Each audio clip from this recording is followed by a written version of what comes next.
Dan ini nikmat untuk negeri ini. Apa itu? Tidak ada di belahan dunia manapun suatu budaya sehebat budaya yang muncul di negeri ini, yaitu pesantren. Hatta Mesir nggak punya pesantren, Saudi nggak punya pesantren, Yaman baru belakangan Al-Habib Omar buat Darul Mustafa. Itu angkatan pertamanya Habib Munzir, Habib Jindan, kawan saya Ustadz Idris Palembang, ada lagi Kiai Romli di Mampang, Jakarta. Kebetulan saya sepengajian dengan beliau, dulu kami talaki kepada ulama Suriah. Di situ saya tahu, oh mereka ini awalnya, generasi awal daripada Darul Mustafa Tarim. Jadi Habib Umar pun terinspirasi banyak dari negeri ini. Meskipun secara keilmuan dan akhlak kita banyak teristifadah dari beliau, ngambil faedah dari Al-Habib Umar bin Hafiz. Ya, mata Allah fi hayati wa hafizahullah ta'ala. Amin. Al-Mustafa wal-Murtada wabnahuma wa Fatimah.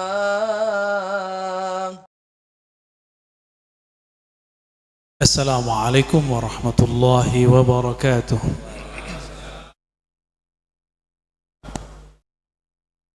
Alhamdulillahilladzi azhara lana Ahmada wa ja'alana min ummati Muhammadin sallallahu alaihi wasallam. Asyhadu an la ilaha illallah wahdahu la syarika lah wa asyhadu anna Muhammadan abduhu wa rasuluhu. Allahumma salli wa sallim wa barik ala nabiyyina Muhammad wa ala alihi wal mahdi khalifatihi wa sallim. Yang saya hormati dan ta'zimi Ketua Senat Romo Kiai Abdullah Kafabihi Mahrus. Oh, bukan Kafabihi Syahida ya. Barusan saya tabarukan kepada beliau untuk mengambil sanad keilmuan beliau. Jadi saya sudah sah jadi murid Pak Kiai. Ya. Alhamdulillah.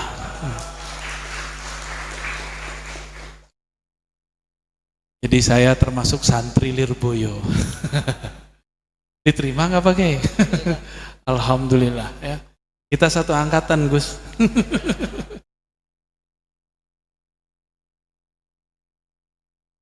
Ini sudah lama saya pengen mampir, cuma eventnya baru sekarang ya, alhamdulillah. Dulu malah mampirnya ke Kewagian, diketawain sama sahabat saya itu, Kiai Zainal Mutakin. Gitu. Kita manggilnya kalau di pesantren kayak pesantren ini, kayak manggil orang Cina, coy. Ya. Mana dia ini? Yang nanti malam ke tempat pesantren beliau ya, insyaallah. Tema kita sangat penting sekali tentang peran pesantren ya. Dan ini nikmat untuk negeri ini. Apa itu? Tidak ada di belahan dunia manapun suatu budaya sehebat budaya yang muncul di negeri ini, yaitu pesantren. Hatta Mesir nggak punya pesantren, Saudi nggak punya pesantren, Yaman baru belakangan Al-Habib Omar buat Darul Mustafa. Itu angkatan pertamanya Habib Munzir, Habib Jindan, kawan saya Ustadz Idris Palembang, ada lagi Kiai Romli di Mampang, Jakarta. Kebetulan saya sepengajian dengan beliau, dulu kami talaki kepada ulama Suriah. Di situ saya tahu, oh mereka ini awalnya, generasi awal daripada Darul Mustafa Tarim. Jadi Habib Umar pun terinspirasi banyak dari negeri ini. Meskipun secara keilmuan dan akhlak kita banyak teristifadah dari beliau, ngambil faedah dari Al-Habib Umar bin Hafiz. Ya, mata Allah fi hayati wa hafizahullah ta'ala. Amin. Dan gak usah merasa keder ya, sanad ulama Indonesia, khususnya Lirboyo ini salah satu sanad yang diperhitungkan. Ya. Apalagi yang tadi kita canda-candain, satu program namanya cari-cari masalah, Bahsul Masail. Ini termasuk yang tren di dunia keilmuan pesantren dan bisa menyelesaikan banyak masalah dulu. Maka nanti dengan adanya launching ini saya berharap pembahasannya tidak lagi pembahasan 2 abad yang lalu, tapi pembahasannya yang ada sekarang. Kenapa? Kitab-kitab hasyiah dulu itu ditulis untuk menjawab persoalan di zamannya. Maulana al-Imam Zakaria al-Ansari, beliau musnid kabir, semua mazhab ada di tangannya, semua thariqat ada di zamannya, semua manhaj ada pada beliau, semua jalur qiraat ada di beliau. Beliau nulis hasyiah untuk zamannya, nulis hasyiah fikih untuk zamannya. Untuk zaman sekarang kita perlu membuat hasyiah baru. Persoalan sekarang sudah tambah banyak, ada persoalan lama yang muncul kembali. Tadi doa yang dipakai oleh Romo Kiai, doa tawasul kan, nah, oleh kelompok sebelah kan apa, kelompok minhum. Nah, istilahnya orang sini ya, kalau minhum gimana? Ya Muhammad, inni atawajjahu ilaika ila rabbi fashfa' fiyya. Ini kan hadis Imam Tirmizi. Oleh mereka dikatakan bahwa tawassul itu hanya boleh lil hadir wal hayy, bagi yang hadir di depan dan dia hidup. Hidup doang nggak cukup, kalau jaraknya jauh itu syirik. Dan yang parahnya disebut asyirk al-akbar. Soleh Fauzan kitabnya diajarkan di pesantren modern. Ya, Albani kitabnya tawassul disebarkan di mana-mana. Yang mengkhawatirkan ini kitab Syekh Soleh Fauzan karena diajarkan atas nama pesantren. Pesantren modern. Coba antum tanya deh ya, sama pesantren modern masih belajar kitab itu enggak? Dan di situ ditulis asyirk al-akbar. Gimana tuh? Tawassul itu syirik besar. Berarti pelakunya apa? Musyrik. Wal musyrikun minal kafirin. Ya, innal ladzina kafaru min ahlil kitabi wal musyrikin. Bahwa orang-orang kafir itu ada 2, ahlul kitab yang ingkar dan yang kedua musyrik. Itu dia nggak mikir dulu ya, kalau ini bab khilafiyah. Itu level alamahnya. Coba Allamah Duktur Soleh Fauzan begitu pemahamannya. Al-Muhaddis Al-Kabir Syekh Albani begitu pemahamannya. Maka kita beruntung jadi Ahlus Sunnah, kita gak gampang memsyirik-syirikan orang. Dada kita terlalu luas, benar gak? Saking luasnya jadi melas. Nah, ini saya mulai dari awal. Tadi itu pemanasan aja. Ya, biasa. Orang asu aja kalau bahas tawasul langsung hot kepalanya. Ini pelan-pelan dari awal ya. Negeri ini paling senang ngimpor barang dan ngimpor pemikiran. Makanya baju-baju kita ngimpor. Padahal kita punya batik yang bagus ya enggak? Sarung tuh. Sarungnya Gus tuh itu kayaknya buatan sini juga tuh ya. Ada sarung macam-macam, kita punya yang unik. Dan harga sarung itu kadang lebih mahal daripada celana ente tuh. Ya, jadi jangan dibilang dulu orang pakai sarung kere enggak, tapi maaf hari ini karena saya harus terbang jadi pakai celana biar enggak copot sarungnya. Aslinya sarungan juga ya. Kita ini suka ngimpor pemikiran. Coba lihat. Muncul Ikhwanul Muslimin, masuk ke kampus-kampus, infiltrasi dengan lembaga dakwah. Maka nih teman-teman yang aktivis dakwah harus betul-betul memperhatikan lembaga dakwahnya, kurikulum kajiannya arahnya kemana. Ikhwanul Muslimin atau kelompok yang kedua yang juga diimpor, itu kelompok Wahabiyah. Mereka nggak mau disebut Wahabiyah kata Pak Kiai. Pakai ternyata melirik juga ya. Kirain kita doang yang muda-muda. Mereka menyebut dirinya Salafiyah. Nah ini akan ambigu. Karena pesantren kita disebut salaf juga. Tapi salaf yang kita maksud itu lawan dari al-hadis, modern. Salaf artinya tradisional, sederhana, qanaah dan segala macamnya. Kemudian ada lagi Hizbut Tahrir. Benar nggak? Kita nggak anti kok dengan semua ini, cuma kita punya kritik. Boleh nggak mengkritik? Ya, tapi kata mereka kalau ngeritik kita boleh, ngeritik mereka nggak boleh. Jadi saya mengkritik Albani di depan pengikutnya, ngamuk-ngamuk semua. Lalu saya tanya, Albani biyun am ahadun au syakhsun min ummati Muhammad sallallahu alaihi wasallam. Dia seorang nabi atau umat? Pembahas. Oh, dia seorang umat, dia boleh dikritik dong. Nabi Muhammad yang nggak boleh dikritik, ya. Romo Kiai aja boleh dikritik, tapi santrinya nggak berani.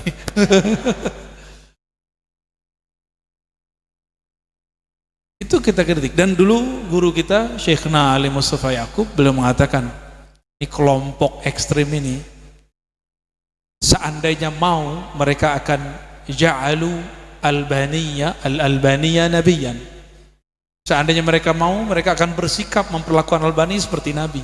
Begitu beliau gergetannya. Padahal guru saya itu murid Syekh bin Bas.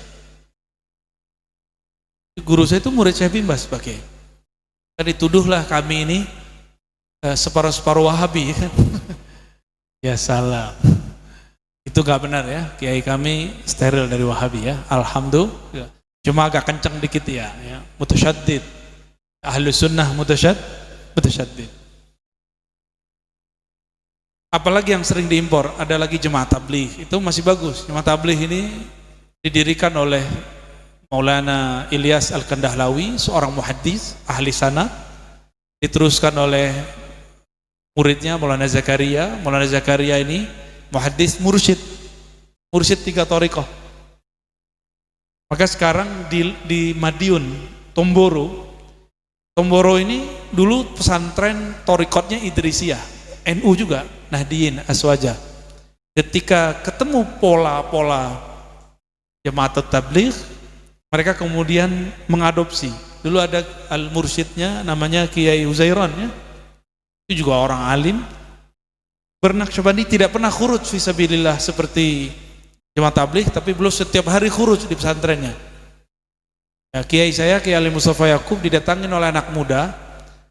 Jadi mereka itu ada namanya tashkil. Tashkil itu mendakwahi orang supaya ikut khuruj. Anak muda ini lupa kalau ketemu Kiai minta doa. Saya kan pernah khuruj juga. Kan pengen tahu ya enggak? Pengen tahu nih akidahnya apa, manhajnya apa. Ternyata anak muda ini lagi jos, namanya lagi semangat. Ada bahasa Jawanya enggak tuh? Semangatnya berlebih, itu bahasa Jawanya apa? Kalau kita nyebutnya lagi jos. Hah? Reginas, kirain rengginang. Apa kata dia, Pak Kiai? Ya, kenapa Ananda? Khuruj lah. Nah, maksudnya khuruj apa? Khuruj lah sama kita. Pak Kiai ini sudah enak di pesantren. Khuruj lah dakwah sama kita, ngajar umat. Apa jawaban Kiai? Saya khuruj setiap hari nak. No, lihat tuh tempat jauhlah saya. Jauhlah ini tempat kelilingnya. Dari rumah, bahkan rumahnya itu sudah tempat khuruj.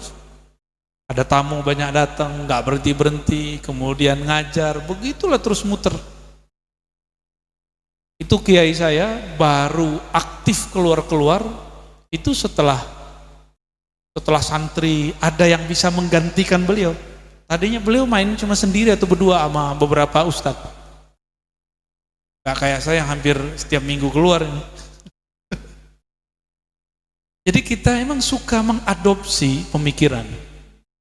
Nah, ada satu yang mirip dengan Ahlus Sunnah. Emang Ahlus Sunnah itu didirikan oleh Syekh Abdullah Al-Harari Al-Habashi.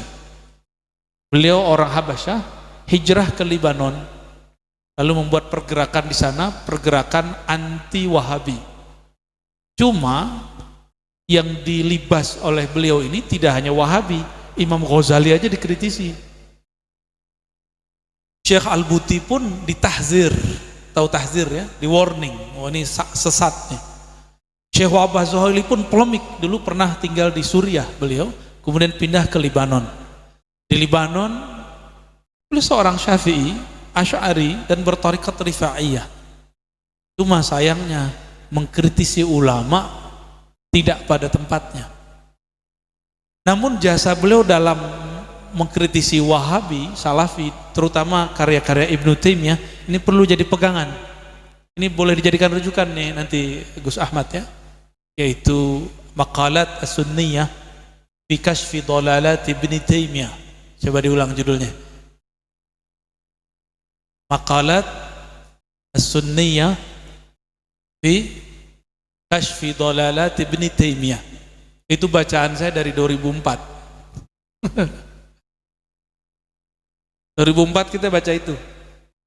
Ajib sekali, itu kitab ditulis sebelum Google ada, sebelum aplikasi kitab ada, dan beliau merujuk ke kitab-kitab manuskrip, masih tulisan tangan. Di situ beliau menemukan keganjilan akidah dan pemahaman Ibnu Taimiyah. Salah satu yang aneh dari Ibnu Taimiyah apa? Qauluhu annal anbiya yartakibuna as-saghair dunal kabair. Nah, ini kan bahaya ini. Dia meyakini bahwa para nabi itu berdosa kecil tapi bukan dosa besar. Bahaya enggak? Ada qaulun khatir. Itu sangat berbahaya. Ya. Nah, ini pun diimpor nih. Nah, Ibnu Taimiyah ini kan punya gelar yang menarik, Syekhul Islam. Syekh Abdullah Harari dia mengkritisi Ibnu Taimiyah sampai kepada penilaian Ibnu Taimiyah itu mujassimah. Mujassim dalam pemikiran beliau itu sudah masuk ke kufur, tapi bukan murtad, kufur aja. Qaulnya qaul kufur ya. Maka Syekh Abdullah Harari dan murid-muridnya mengeluarkan kitab judulnya At-Tahdzir Asy-Syar'i Al-Wajib. Nah, ini agak saklek nih kitab. Ya. Di situ beliau mengatakan Sayyid Muhammad, ya, guru beliau juga nih, ketemu ya Pak Kiai, dapat ijazah juga, berarti sanadnya nyambung juga kan sono. Abuya Sayyid Muhammad itu nulis kitab Mafahim Yajibu an Tusahhah, itu boleh jadi rujukan untuk kajian kalamiahnya nanti. Beliau menyebut Taimiyah dengan gelar Syekhul Islam. Datanglah muridnya Syekh Abdullah Harari, Syekh Salim Alwan namanya, di Australia. Apa kata dia? Ini apa-apaan ini? Orang sesat disebut Syekhul Islam. Maka Abuya Sayyid Muhammad sempat direndahkan oleh murid Abdullah Harari. Gitu. Nah, model-model inilah yang kemudian diadopsi oleh sebagian pergerakan aswaja di tanah air. Makanya ada beberapa anak-anak muda aswaja berani ngritisi kiai-kiai sepuh dengan cara yang menurut saya tidak sopan. Karena pengaruh kitab ini. Gitu ya. Antum tahu Al-Buti kan? Tahu Wahbah Zuhaili? Dihabisin itu. Tahu Imam Ghazali? Tadi kita ngobrol-ngobrol sama Romo Kiai. Ternyata pura-pura nggak tahu kalau Imam Ghazali punya mursyid. Mursyidnya siapa? Gitu. Tadi saya ngobrol dengan beliau. Mursyid Imam Ghazali namanya Al-Imam Abu Ali Al-Farmadi. Fa-nya itu pakai alif. Farmadi. Di beberapa kitab ditulis Farmadi. Abu Ali Al-Farmadhi ini ahli zikir khafi, Ismul Jalalah, disebut Allah, Allah, Allah. Itulah yang disebutkan dalam Ihya dan kitab kecil Kimia Us-Sa'adah. Di situ ada zikir Ismul Jalalah.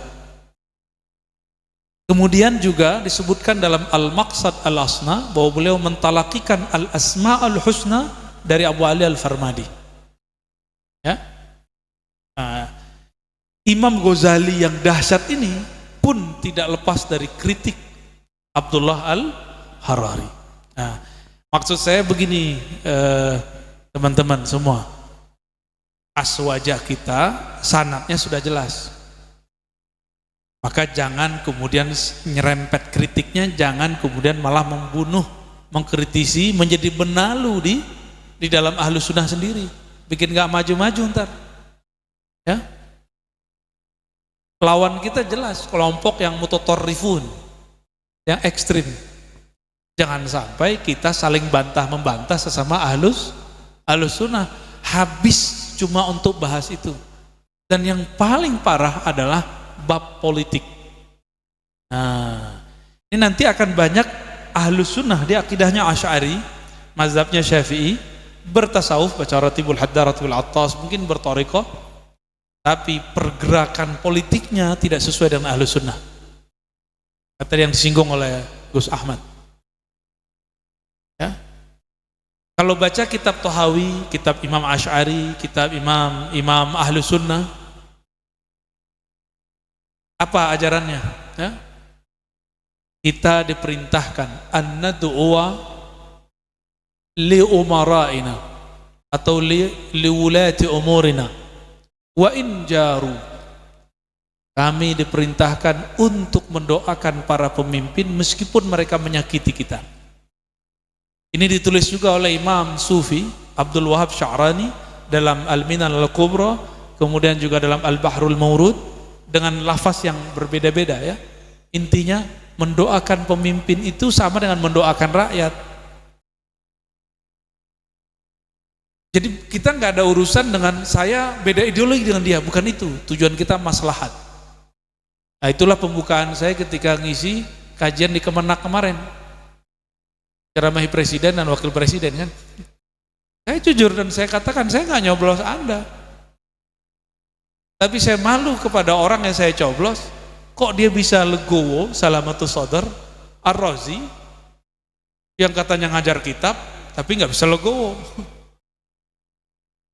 Jangan-jangan yang nggak benar kita. Nah, itu yang kemudian jadi catatan diri saya sendiri ya.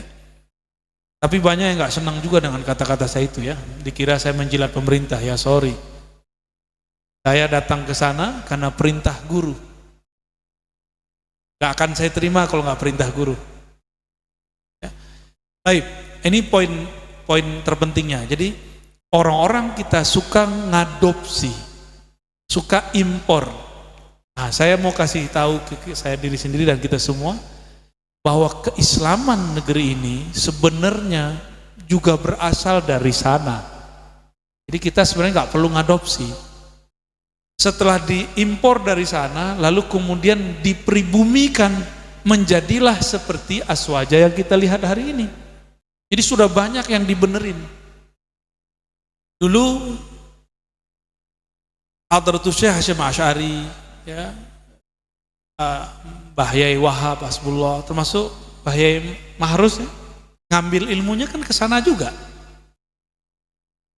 Hadratus Syekh Hasyim Asy'ari itu punya sanad ke ulama-ulama Makkah sangat banyak sekali. Ya, saya juga mengkoleksi beberapa. Misalnya beliau ngambil daripada murid-murid Syekh Ahmad Zaini Dahlan dan murid Said Bakri Syata. Begitu juga ulama Nusantara yang ada di sana, Syekh Ahmad Khatib Minangkabawi. Itu nanti nyambung semua kepada jalur ulama Timur Tengah. Jadi kalau orang bilang di Mekah nggak ada begitu, kita tanya dulu Mekah tahun berapa, ya kan? Di Mekah nggak ada kunut, gampang itu Mekah tahun berapa bro? Ya, di Mekah nggak ada tahlilan, tunggu dulu tahlilannya tahun berapa tuh? Nggak ada tawasulan, kapan? Nggak ada maulidan, iya Mekah setelah dikuasai Wahabi. Ini yang salah banyak orang, dikira 1924, enggak. Wahabi resmi berkuasa 1933. Itu penyatuan Hijaz dengan Suud, Najd 1933. Beri bentar lagi 100 tahun ya. Biasanya sebelum 100 tahun akan ada perubahan. Siapa tahu pertuhan itu bersumber dari negeri kita. Amin ya Rabbal. Nih, aneh mau tanya sama antum nih. Di Mekah udah nggak ada maulid kan? Thariqat nggak boleh diajar di sana. Ya, mazhab-mazhab yang diajar di sana cuma beberapa, mazhab mereka aja, kecuali di kelas-kelas kampus. Tapi di negeri ini masih ada nggak Maulidan ada di sini, tarekatan ada di sini, mazhab-mazhab masih ada di sini. Ya, benar. Serius.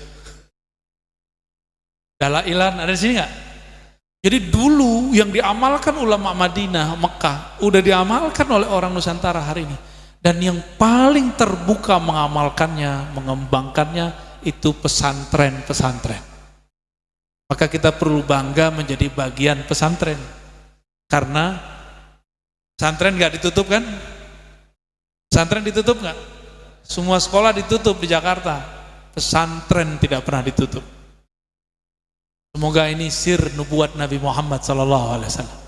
Ya. Dan bagian terakhir yang mau saya sampaikan, suatu kebenaran jika tidak dikemas dengan cara yang benar dan menarik, tidak akan dilirik. Ini paling penting nih, mumpung yang megangnya anak muda, ya enggak? Yang kita yakini ini benar nggak? Yang kita amalkan ini benar nggak? Ya, maka kita harus buat packaging, dibungkus dengan cara yang bisa diterima orang. Sekarang orang lebih banyak nonton TV atau megang handphone. Maka muka Gus Ahmad harus muncul di YouTube. Ya, bukan karena pengen viral, tugas ke ahlu sunnahan. Kalau pengen viral, antum hancur duluan. Karena hubbus syuhrah itu halak. Ya. Cinta viral itu bagian dari kebinasaan. Ya dullu ala maradil qalb, menunjukkan penyakit kolbunya berbahaya. Ya. Karena hubbus syuhrah itu minar riya. Orang cinta viral itu tanda riya. Ya. Jadi santri kalau cinta viral, waduh belajar thariqat lah. Imam Ghazali, orang alim, kitab beliau, kitab fikihnya setebal ini, ada kemudian yang lebih tebal lagi. Sudah mujtahid mutlak itu ukurannya. Nulis kitab kalam berjilid-jilid, nulis kitab falsafah yang sangat ajib, tahafud falasifah, maqasid falasifah, tapi beliau masih bermursyid, masih berguru. Di thariqah beliau enggak hanya cuma seperti yang kita bayangkan selama ini, enggak. Thariqah beliau at-ta'lim wal amal bihi. Wal amal bihi itu jalurnya thariqah. Ya. Saya sering nanya, ilmu itu dari kitab atau dari kolbu? Min kitabin au min qalbin. Sama-sama ba belakangnya, depannya sama mirip-mirip qaf dan ka. Ilmu dari mana? Dari kitab atau dari kolbu? Beneran. Nanti cek ya, antum ngajar nggak buka kitab? Bisa nggak? Atau baca matan nggak baca syarah, bisa nggak? Cek kolbu loh. Kalau ngaco, gelisah berarti belum. Jadi hasyiah itu hanya dibutuhkan bagi orang-orang yang ilmunya yastanid ilal mazahir, baru kepada marojek yang zahir. Kalau antum makomnya sudah makom somadiyah, Allahus somad, itu langsung bisa min ladun hakimin alim. Langsung ngambil ya, ngedownload. Coba, masa Ustadz Kiai mau ceramah buka rujukannya dari Google, katanya anti Yahudi, ya nggak? Bener nggak? Lucu nggak Gus? Kayak gitu fenomena sekarang nih Romo Kiai. Ustadz Kiai mau ceramah bukanya Google, katanya anti Amerika. Ya, handphonenya handphone Cino. Lengkap sudah ya. Kalau benar-benar kiai dekat kepada Allah, tanya langsung dong ke Allah, ya enggak? Katanya dekat ke Allah. Wattaqullah, takutlah kepada Allah. Allah wa yu'allimukumullah. Allah langsung ngajarin kamu. Tapi asbabnya wattaqullah. Wattaqullah itu fit ta'allum wa ta'lim. Kalau udah ngaji, udah bersanad, diamalkan ilmu yang diberikan guru, itulah yang sering kita baca dari masyayikh kita. Hadis Abu Nuaim, hadisnya Hasan. Man amila bima alima, allamahullahu ilman ma lam ya'lam. Itu bukan laduni, itu namanya futuhi. Laduni tanpa perlu belajar. Jadi antum dapat futuh itu udah hebat. Separuh lagi langsung jadi wali. Kalau futuh biasa itu wali am. Kalau wali khas, dia merenung sebentar, ilmunya langsung kemudian memancar. Karena dia dekat sekali dengan Allah yang maha alim. Allah dekat atau jauh? Beneran, berasa nggak? Serius? Ayo nanya sama Allah, bisa nggak? Berarti belum. Kau sama Allah dulu, kita sama kolbu aja masih terhijab. Kan Allah sendiri yang yahulu bainal mar'i wa nafsi. Kita ini masih terhijab sama diri kita sendiri. Apalagi dengan Allah. Hijabnya nafsi itu. Ego, merasa pinter. Jadi antum kalau mau ngajar nih, mau diskusi, merasa pinter sedikit saja, langsung Allah tidak akan teteskan nur dalam kolbu.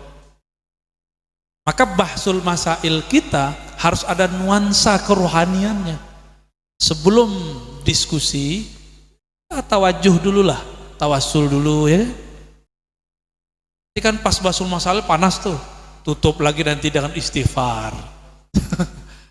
Karena jidal itu Masya Allah ya, yuksil qalb, mengeraskan kolbu. Wa in kunta haqqan, wa in kunta musiban ya, mengeraskan kolbu walaupun kita benar. Ini beratnya. Maka saya berharap launching ini nanti kalau pakai kamera ini terlalu canggih, ribet kali bagi sebagian orang. Pakai handphone yang agak mahalan dikit lah, harga-harga 5 juta ke atas. Yang antum nikmati dari YouTube itu hasil dari handphone 5 jutaan ke atas itu. Serius. Ini kebetulan hari ini timnya lagi nggak ikut ya, karena saya bawa keluarga ya.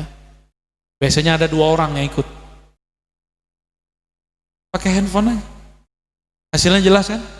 Jelas. Tinggal modal mic, akun YouTube, wajibkan semua santri subscribe ya. Kalau udah 1000 langsung bisa live.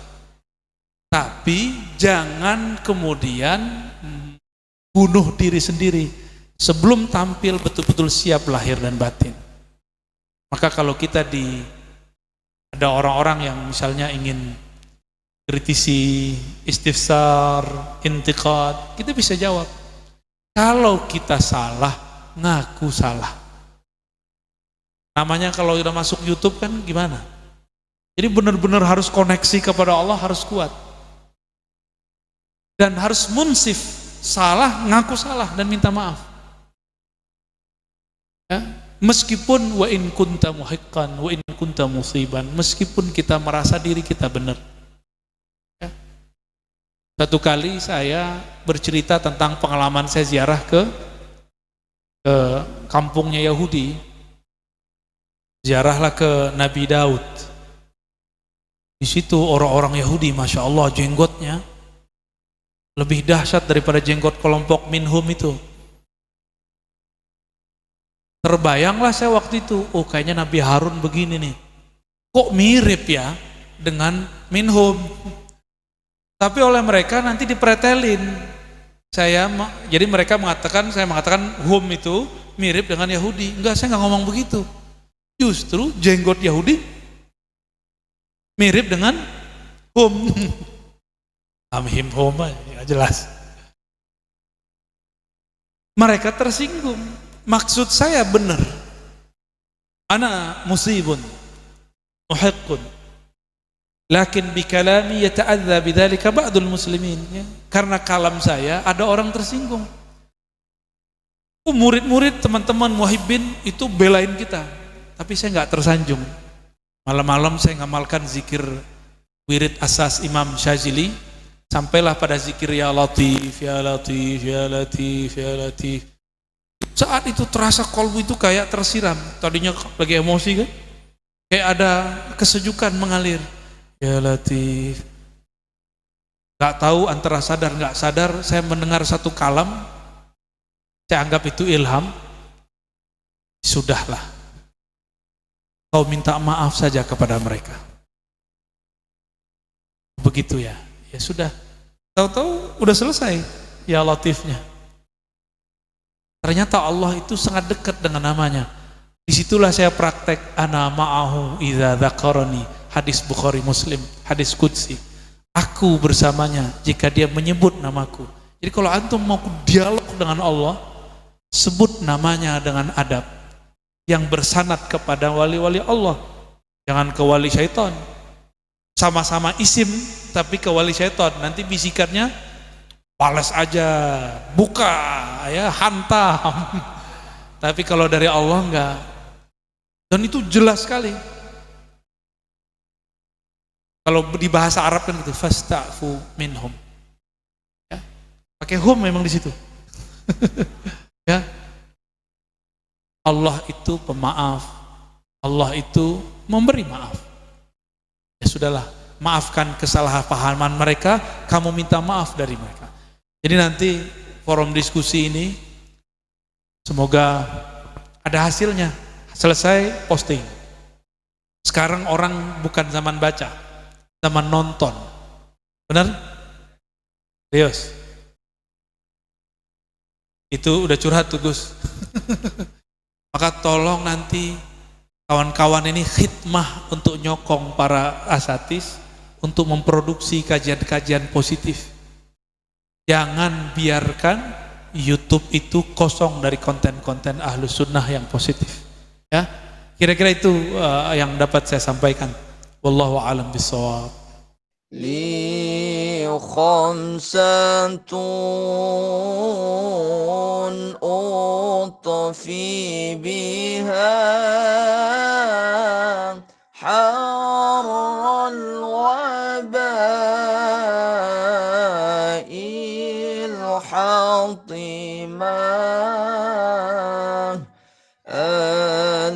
المصطفى